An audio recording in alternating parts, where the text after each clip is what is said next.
Alright guys, here's continuation of the Arnold Schwarzenegger portrait by George Butler.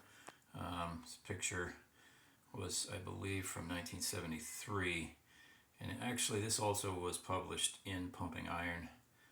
There's Arnold wearing his, well actually it's a hat that belongs to another guy. This is somewhere in a studio, interesting. And then this is obviously in the gym. He's doing wrist curls. Probably, I'm assuming that's Ed Corney standing there watching, but not sure. And then he's doing flies, dumbbell flies, chest flies, whatever you guys call them. Arnold was known for making some of the most painfully grimacing faces of anybody training. Excuse me. And here's getting ready to do some incline bench presses, and this is from 1973 because that's definitely, there's other pictures and I can see the 1970s styles of clothes back there. This is obviously 73 when Gaines and Butler went out to California to meet Arnold for the first time, and I guess they worked out with him a little bit. So yeah, pretty hard training right there. And let's see, yes, the famous donkey calf raises with two bodybuilders on your back kind of stuff. Get those calves from being a weakness to being a strength. So there's that. Yeah, the old Gold's Gym with the freight train diagrams on the wall. Sure wish I could have gone out there before it was closed down and seen all that. And let's see, yes, front raises. Yeah, that's what they're called, guys. Us old school guys, front raises, not front laterals. Lateral means to the side, so that's superfluous, means it's unnecessary. Okay, side raises or lateral raises. You don't have to call them side lateral raises. You know, that's redundant. Oh yeah, and that full range of motion, that was in vogue back then. Who do we got? We got some other guys back in the background here. And let's see, at the dumbbell rack with another bodybuilder. All right, go ahead and focus in a little bit more. See Arnold's massive triceps. Even though they weren't even his most massive body part, but they look pretty good in that photo. All right, let's see what else we have. Getting ready to do some seated shoulder behind the neck presses. And then that's obviously doing the presses. Yeah, that's awesome, huh? Anyway, let's see if we can get to this other page. And yep, more seated behind the neck presses further along in the set, and then after putting the after racking the weight. So Arnold looks pretty massive, and especially in that one right there, chest and arms and shoulders. And this is kind of cool.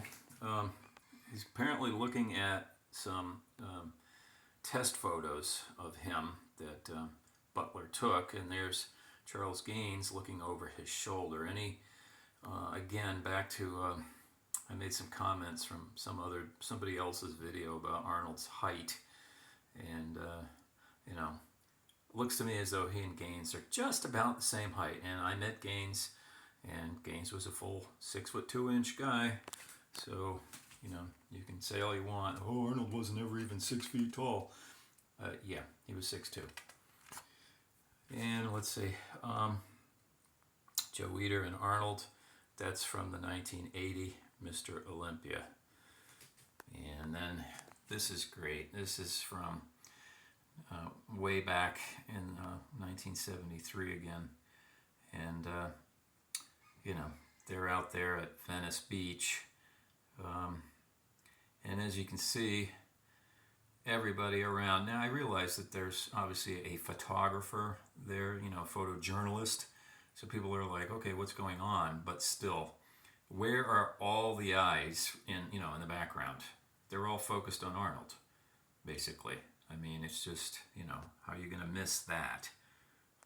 Especially back then when it wasn't quite as common of an occurrence as it is maybe today.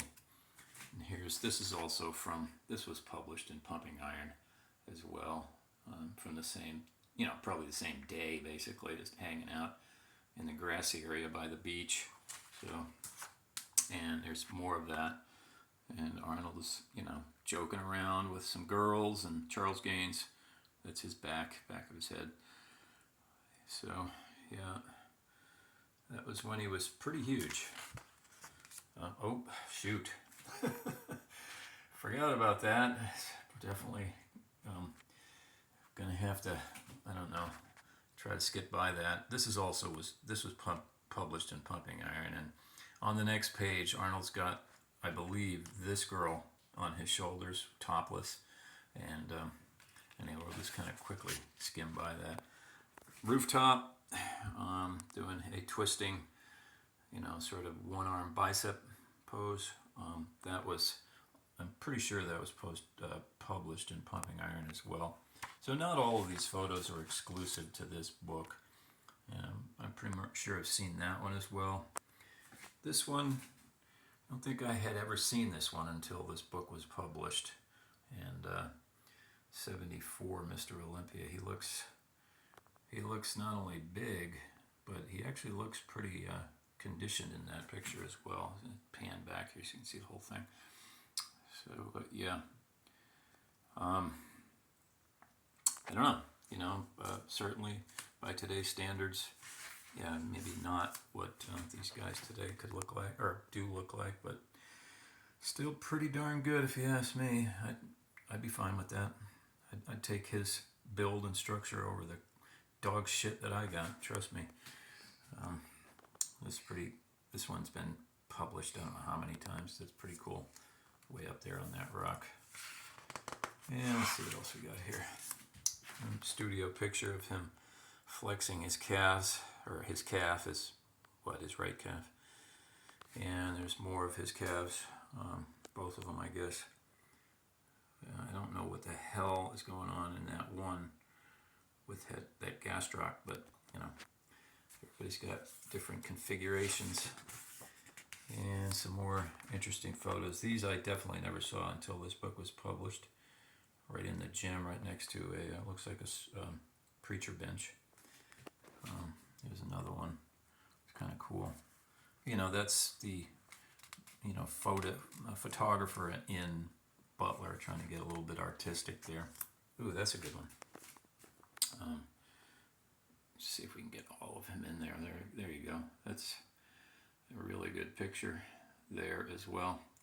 So anyway, it's a shorter video than the last one. It's already 8 minutes long. And I just wanted to get a little bit further in the magazine. That's a really good picture of the back of his arm. Holy shit.